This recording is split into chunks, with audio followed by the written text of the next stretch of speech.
बदल जाएगा। वास्तव में आज हम जिस वातावरण में चारों तरफ के स्थितियों को देखते हैं, हम लोगों को लगता है कि हम बड़े कमजोर हैं, लेकिन परमात्मा ने हमारे भीतर ऐसी शक्ति दी है, ऐसी ताकत दी है। स्वामी विवेकानंद ने कभी कहा कि मनुष्य के भीतर इतनी ताकत भरी पड़ी है कि उस ताकत का अगर वो सही से उपयोग करना सीखे तो उसे किसी भगवान को बुलाने की आवश्यकता नहीं पड़ेगी। भगवान ने स्वयं में उसको इतनी ताकत दे रखी है। इसलिए हमारे देश के लोगों ने कभी कहा, मनुष्य अपने भाग्य का निर्माता आप है, न तो इसका भाग्य कोई बना सकता है, न इसका भाग्य कोई बिगाड़ सकता है। जो जैसा सोचता है करता है वैसा ही बन जाता है। अगर हमने सही से सोचना शुरू कर दिया, सही से विचार करना शुरू कर दिया, तो हमारा जीवन शानदार बन सकता है। आज इसी की आवश्यकता है। हम युवाओं को इसी के लिए एक विराट कार्यक्रम का आयोजन मुक्ताकाश मंच में 25 दिसंबर को किया गया है, जिसका उद्देश्य अधिक से अधिक युवा शक्ति को एक दिशा देना है। अभी बिहार की सरकार ये कह रही है कि साहब हम विकास करेंगे, हमारे यहाँ उन्नति होगी। हम लोग भी कहते हैं हमारे बिहार का विकास होना चाहिए, उन्नति होना चाहिए, लेकिन हमारा कहना है कि साहब बिहार के सारे विकास के साथ साथ हम लोगों के सोच और चिंतन और विचार का भी विकास होना चाहिए। अगर हमारे सोच और चिंतन और विचार का विकास नहीं हुआ तो विकास अधूरा विकास हो जाएगा। और इस विकास में हम युवा शक्ति की जो ताकत है, युवापन की जो ताकत है, वो लगनी चाहिए। इसी उद्देश्य के निमित्त 25 दिसंबर को 11 बजे मुक्ताकाश मंच में एक विशाल युवा सम्मेलन का आयोजन किया गया है, जिसमें पूरे प्रदेश के नवयुवकों को बुलाया गया है। पटना के हजारों नौजवान उसमें सम्मिलित हो रहे हैं। आप सभी युवाओं से जो सुन रहे हैं, मेरा भाव भरा निमंत्रण है कि आप उस कार्यक्रम में आइए। उस कार्यक्रम का उद्देश्य क्या है? उस कार्यक्रम का उद्देश्य है, जो हमारे बीच साइंटिस्ट स्तर के लोग आ रहे हैं, वो आपको बताएंगे कि आपको जो पढ़ने में मन नहीं लगता है, पढ़ाई में जो मन इधर उधर भागता है, अपनी चीज को जो आप अचीव करना चाहते हैं, प्राप्त करना चाहते हैं, वो आप नहीं कर पाते हैं, इन बिंदुओं के बारे में पूरे वैज्ञानिक तरीके से उस कार्यक्रम में जानकारी दी जाएगी। हमारे भाई लोग जो पंपलेट बांट रहे हैं, उनसे भी मेरा भाव भरा निवेदन है कि लोगों को जानकारी देके बता के, ये वो पंपलेट नहीं है कि मिल रहा है वो कोचिंग इंस्टीट्यूट वाला ऐसे लिया और ऐसे देखा फेंक दिया, ये वो वाला चीज नहीं है। ये वो चीज है कि वास्तव में, अभी मैंने थोड़ी देर पहले आपको कहा कि आज हम ऊपर से फिट दिखना चाहते हैं। अभी पुस्तक मेला यहाँ लगा हुआ है, हजारों नौजवान शामिल हैं, ऊपर से बड़े ही टू टाइट हैं। हमारा कहना है कि ऊपर वाला टाइट फिटिंग तो बढ़िया है, लेकिन भीतर वाला टाइट फिटिंग भी होना चाहिए। अगर भीतर वाला टाइट फिटिंग नहीं हुआ, ऊपर वाला हो गया, तो स्थिति बड़ी खराब हो जाएगी। हम वही कहेंगे कि ऊपर से फिट फाट, अगला शब्द बोलना उचित नहीं है, लेकिन हम बिहार के रहने वाले हैं और बिहार की विशेषता है कि ऊपर से भले ही फिट कम दिखे, लेकिन भीतर से उसकी फिटिंग मजबूत होती है। और भीतर की फिटिंग को मजबूत करने के साइंस का नाम ही भारत का अध्यात्म था, जो आज पूजा पाठ और देवी देवता के नाम पर लुप्त हो गया है। इन्हीं चीजों के बारे में जानकारी देने के लिए 25 दिसंबर को 11 बजे से मुक्ताकाश मंच रेडियो स्टेशन के पास एक विराट युवा सम्मेलन का आयोजन किया गया है, युवा चेतना जागरण समारोह। भाइयों से निवेदन है कि आप उस कार्यक्रम में निश्चित रूप से आएं और इसका अधिक से अधिक लाभ लें। इसका मूल उद्देश्य यही है कि आज के हम छात्र, आज के हम नौजवान जो अपने कैरियर के लिए, अपने जीवन के लिए कुछ प्राप्त करना चाहते हैं, उसको कैसे सही ढंग से प्राप्त किया जाए। जितने भी स्टूडेंट दिखते हैं वो सारे लोग यही कहते हैं कि साहब हम तो पढ़ाई पढ़ रहे हैं, हम तो तैयारी कर रहे हैं, लेकिन वास्तव में तैयारी का जो सही स्वरूप होना चाहिए वो आज हमारा नहीं है। हम निगेटिविटी के शिकार हैं, हमें पढ़ने में मन नहीं लग रहा है। माँ बाप ने पटना में भेजा है कि बेटा हमारा पढ़ रहा है, और बेटा कह रहा है कि साहब हमें तो पढ़ने में मन ही नहीं लग रहा है। अब तो ये तो वही स्थिति हो गई कि क्रिकेट के मैच में किसी को उतारा जाए धोनी जी के साथ और सारे इंडियन टीम को, कहे कि हमें मैच खेलने में मजा नहीं आ रहा है, तो मैच कभी नहीं जीता जा सकता है। आजकल के हमारे जितने भी नौजवान हैं, वो लोग कहीं न कहीं प्रेशर में है, दबाव में है। अपने प्रेशर को कम करते हुए कैसे सही से अपने जीवन को एक दिशा दे सकते हैं, उसी कार्यक्रम के अंतर्गत ये कार्यक्रम किया जा रहा है 25 दिसंबर को। मेरा भाव भरा निवेदन है कि आप सभी को आमंत्रण है उस 25 दिसंबर के कार्यक्रम में, मुक्ताकाश मंच में, आप उसमें सम्मिलित हो। कलाम साहब का नाम आपने सुना होगा, भारत के पूर्व राष्ट्रपति अब्दुल कलाम कितने पढ़े लिखे थे। हम बिहार के नौजवानों से ज्यादा पढ़े थे कि कम पढ़े थे? नहीं साहब, हम लोग तो बिहार में इतना पढ़ लेते हैं कि पढ़ाई पचता ही नहीं है, अधगल गगड़ी छलकत जाए। थोड़े से पढ़ाई में हम लोग छलकने लगते हैं। पहले हम लोगों को दो पैकेट वाला पैंट पैंट पहनते थे, आजकल 6 पॉकेट वाला आ गया, ऊपर से नीचे तक सिर्फ पॉकेट ही पॉकेट दिखता है। भले पैसा एक पॉकेट में ना रहे लेकिन पहनेंगे 6 पॉकेट। भारत के उस पूर्व महानतम वैज्ञानिक राष्ट्रपति अब्दुल कलाम का नाम आपने सुना होगा। उनकी एक पुस्तक है, आपके शायद बुक फेयर में भी उपलब्ध होगा, तेजस्वी मन। कलाम ने लिखा है तेजस्वी मन। उस किताब में कलाम ने लिखा है कि मनुष्य अगर अपनी मन की शक्तियों का इस्तेमाल करना सीख ले तो जीवन में जो चाहेगा, जहां चाहेगा, जैसे चाहेगा, वो सब प्राप्त कर सकता है जिसको प्राप्त करना चाहता है। इसी बात को वेद में हमारे ऋषियों ने कहा।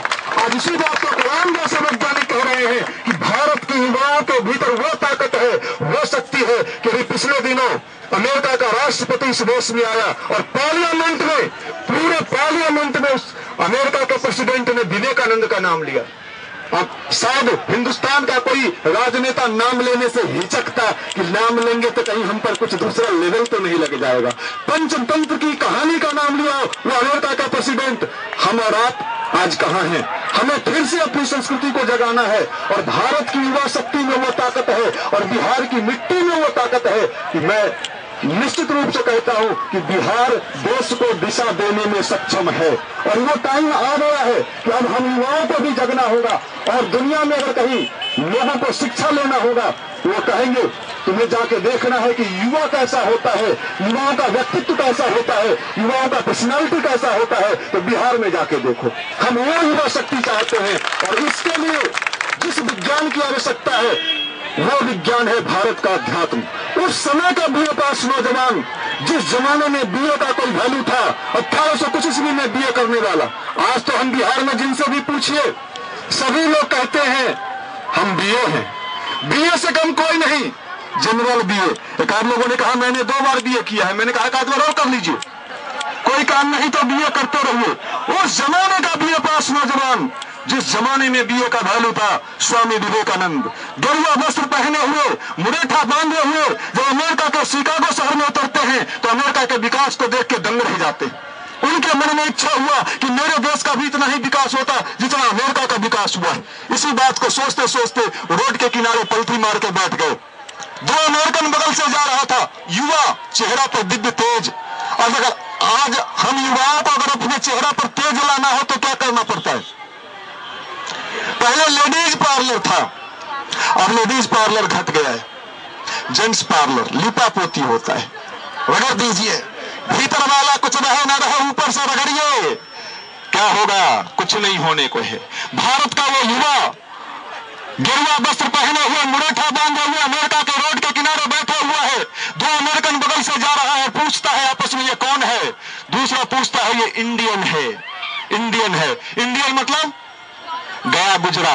दूसरा पूछता है ये लोग क्या करता है? विवेकानंद दोनों की बात सुन रहे हैं। एक कहता है ये लोग पूजा पाठ, देवी देवता का कथा कहानी कहता है, इंडिया से आया है। विवेकानंद ने जब ये सुना कि दुनिया के लोगों ने हमारा साइंस, हमारे टेक्नोलॉजी को, जो मनुष्य को अंदर से बदल सकता है, उसको पूजा पाठ और देवी देवता कहना शुरू कर दिया है, मतलब बेकार की वस्तु, उनके मन में बेचैनी हुई कि मैं दुनिया के लोगों को कैसे बताऊं कि भारत के पास तो वो साइंस है, भारत के पास वो टेक्नोलॉजी है कि अगर दुनिया में कभी अमन, चैन और शांति चाहिए तो उसे भारत का सहारा लेना पड़ेगा। वो टेक्नोलॉजी किसी देश के पास है तो इंडिया के पास है। विवेकानंद वहां बैठे रहे। दोनों अमेरिकन विवेकानंद के पास पहुंचता है और पूछता है आप कहां से आए हो? ये जानते हुए भी कि इंडिया से आया है, पूछता है आप कहां से आए हो और आपके आने का उद्देश्य क्या है? स्वामी विवेकानंद ने कहा मैं उस देश से आया हूं जिस देश ने पूरी दुनिया को सभ्यता और संस्कृति सिखाई है। मैं उस देश से आया हूं जिस देश ने पूरी दुनिया को ज्ञान दिया है। एक अमेरिकन कहता है आप सभ्यता और संस्कृति की बात कहते हो, अरे आपको तो कपड़ा भी नहीं पहनने आता है। विवेकानंद जो गेरुआ वस्त्र लपेटे थे उन्हीं को दिखा के कहता है कि आपको तो कपड़ा भी नहीं पहनने आता है, आप क्या सभ्यता सिखाओगे और आप क्या संस्कृति बताओगे? स्वामी विवेकानंद ने कहा तेरे देश में दर्जी तुझे सभ्य बनाता होगा, मैं जिस देश से आया हूं उस देश में हमें ज्ञान और कर्म सभ्य बनाता है। आज हमें भी दर्जी सभ्य बना रहा है, पटना मार्केट से लेके हथुआ मार्केट तक। देख लेना भैया, पिछले बार फिटिंग बिगाड़ दिया था, इस बार थोड़ा बढ़िया फिटिंग देना। ऊपर का फिटिंग तो हो गया जाके बाहर, और भीतर वाला अरे राम राम राम। माफ कीजिएगा, गया जमाना जब भैंस जिलेबी खाती थी वो जमाना अब नहीं रहने जा रहा है। भीतर से जो फिट होगा वही बाहर हिट होगा, और जो बाहर से फिट होगा और भीतर का फिटिंग नहीं होगा, उनका मिट्टी पलित होने जा रहा है। हम युवाओं से यही निवेदन करना चाहते हैं कि आने वाला जमाना भीतर के फिटिंग का है, और भीतर के फिटिंग को ठीक करने के साइंस का नाम, टेक्नोलॉजी का नाम भारत का अध्यात्म है। और इसी का कार्यक्रम बड़े स्तर पर 25 तारीख को दुनिया के सबसे बड़े वैज्ञानिक डॉक्टर OP शर्मा, जो विश्व के एक हस्ती है, पूरी दुनिया में उनका प्रोग्राम हुआ है, हम युवाओं के बीच टिप्स देने आ रहे हैं। मुक्त आकाश मंच रेडियो स्टेशन 25 दिसंबर, आप याद रखिएगा, ये बिहार की धरती पर पहली बार ये प्रोग्राम हो रहा है। मैं आप सभी युवा भाइयों से निवेदन करना चाहता हूं कि आप उस कार्यक्रम में सम्मिलित हो और उस कार्यक्रम का विशेष लाभ लें। आज की युवा शक्ति कहती है हमें तो सफल होना है, सफलता हमें चाहिए। सफल होने के लिए जो चीज हमें चाहिए वो हमारे पास नहीं है। माफ कीजिएगा, सफलता के लिए जो ताकत चाहिए, सफलता के लिए जो एनर्जी चाहिए, वो कहां से मिलेगा, कैसे मिलेगा, और कैसे हम अपने सब्जेक्ट की तैयारी सही से कर सकें, इन तमाम बातों की जानकारी आपको उस कार्यक्रम में दिया जाएगा। इसलिए हम आप भाइयों से निवेदन करना चाहते हैं कि हम जिस देश में रहने वाले बिहार है, बिहार के बारे में मैंने हमेशा कहा कि बिहार सोया हुआ शेर है। जिस दिन बिहार जगा उस दिन हिंदुस्तान की दिशा और दशा दोनों बदल सकता है, इतनी ताकत है बिहार में। लेकिन हमको पता नहीं है कि कितना ताकत है बिहार के। हम युवा शक्ति को जानकारी नहीं है। लड़का से पूछिए क्या कर रहे हो भाई, क्या हो रहा है? तैयारी कर रहा है, नींद आ रहा है? अरे राम राम राम। ये तैयारी कह देने से अगर तैयारी हो जाता और स्टॉल पर वो बढ़िया बढ़िया फोटो देख के, अंदर में एक लंबा चौड़ा स्टॉल लगा होगा जिसमें कैरियर कैरियर आइए आइए एकदम लेके, अगर ये कहने मात्र से हम तैयारी कर लेते तो मैं आपको क्या कहूं, जब तक भीतर की तैयारी ठीक नहीं होगी, बाहर की तैयारी कभी ठीक हो ही नहीं सकती है।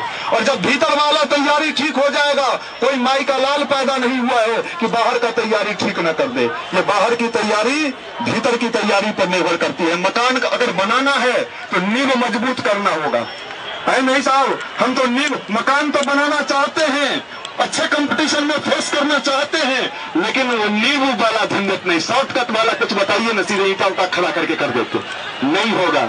इसलिए अगर सही में हम सक्सेस होना चाहते हैं, सही में सफलता प्राप्त करना चाहते हैं, मैं कलाम का नाम लिया, भारत के उस पूर्व राष्ट्रपति अब्दुल कलाम। आपको जान के आश्चर्य होगा, एक मुसलमान होते हुए, हिंदू नहीं, एक मुसलमान होते हुए तेलुगु भाषा के गीता को अंग्रेजी में ट्रांसलेट किया भारत के उस पूर्व महामहिम राष्ट्रपति ने। जब पत्रकारों ने पूछा, एक पेपर बेचने वाला व्यक्ति बचपन में पेपर बेचता था, साहब पेपर बेचते बेचते साइंटिस्ट बने और भारत के राष्ट्रपति पद तक जा पहुंचे। आपको कहां कहां से प्रेरणा मिला, मार्गदर्शन मिला, बताने की कृपा करेंगे? जानते हैं उन्होंने क्या जवाब दिया? उन्होंने जवाब दिया, मैं बचपन से रामेश्वरम के मंदिर का चक्कर लगाता था, मुझे रामायण से कई जगह प्रेरणा मिली। आज के हम नौजवानों को अगर रामायण की बात कही जाए, गीता की बात कही जाए, तो हमें लगता है हमने जो पतलून पहन रखा है, इस पतलून में दाग धब्बा तो नहीं लग जाएगा। सब बात करो, शाहरुख की बात करो, इधर की बात करो, अमीर जी की बात करो, और कौन कौन खान साहब है उनकी बात करो, इनकी बात मत करो। ये तो मेरा आउट ऑफ डेटेड है। क्यों भाई, क्यों नहीं करो? मुझे तो आश्चर्य होता है कि हम कितने आगे हैं। अभी भारत के प्राइम मिनिस्टर कौन है? मनमोहन सिंह।